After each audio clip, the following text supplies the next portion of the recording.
Hi boys and girls, good morning, happy Friday.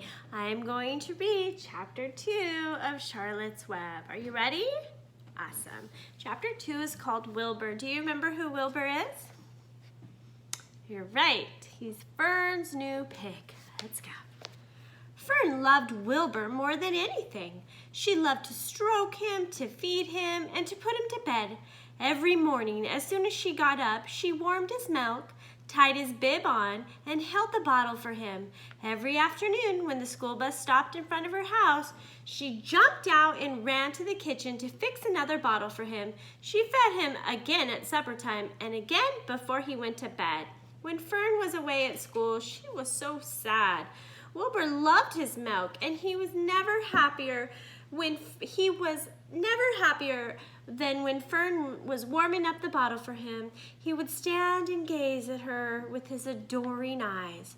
For the first few days of life, Wilbur was allowed to live in the box near the stove in the kitchen.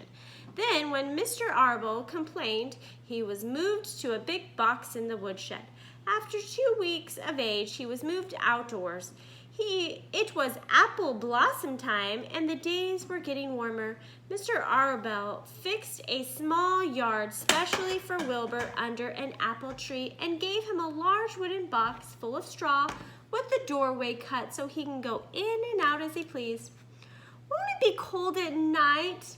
asked Fern. "No," said her father.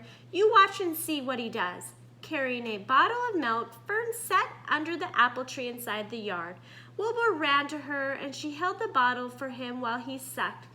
When he had finished the last drop, he grunted and walked sleepily to his box. Fern peered through the door. Wilbur was poking the straw with his snout. In a short time, he had dug a tunnel in the straw. He crawled into the tunnel and disappeared from sight, completely covered with straw. Fern was Fern was enchanted. Mrs. Rhodes makes mistakes too. It relieved her mind to know that her baby would sleep covered up and stay warm in the straw. So here's this little tiny sketch of her and Wilbur. Every morning after breakfast, Wilbur walked to the road with Fern and waited with her till the bus came. She would wave goodbye to him, and he would just stand and watch until the bus vanished away. When Fern was in school, Wilbur was shut up inside his yard. But as soon as she got home in the afternoon, she would take him out and he would follow her around the place. If she went to the house, Wilbur went too. If she went upstairs, Wilbur went too. Wilbur followed along. Sometimes on these journeys, Wilbur would get tired and Fern would pick him up and put him in the carriage like a doll. He liked this, and if he was very tired, he would close his eyes and go to sleep in the doll's blanket. He looked so cute with his eyes closed because his lashes were so long. The doll would close her eyes too, and Fern would wheel the carriage very slowly. One afternoon, Fern and Avery put on bathing suits and went to the brook for a swim. Wilbur tagged along at Fern's heels.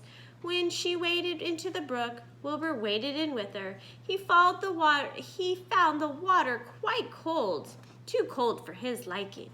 So while the children swam and played and splashed water at each other, Wilbur amused himself in the mud along the edge of the brook where it was warm and moist. Every day was a happy day, and every night was peaceful. Wilbur was what farmers call a spring pig, which simply means that he was born in springtime. So here's a quick little sketch of Wilbur and the doll in the carriage with Fern, like a little baby.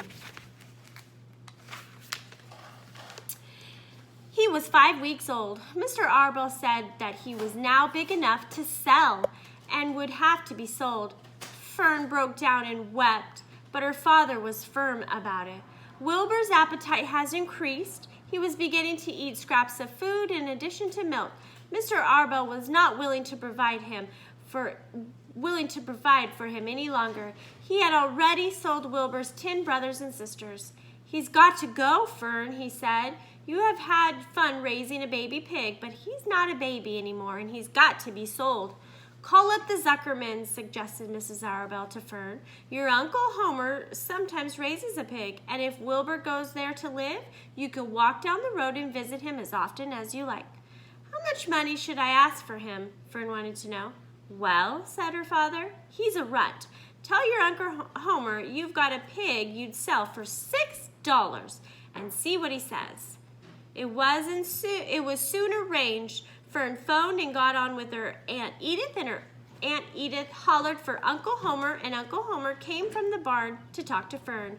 When he heard that the price was only $6, he said he would buy the pig. The next day, Wilbur was taken from his home under the apple tree and went to live in a cellar at Zuckerman's barn. All right, that's it for chapter 2. I will see you Monday as we go on to chapter 3. Bye, guys.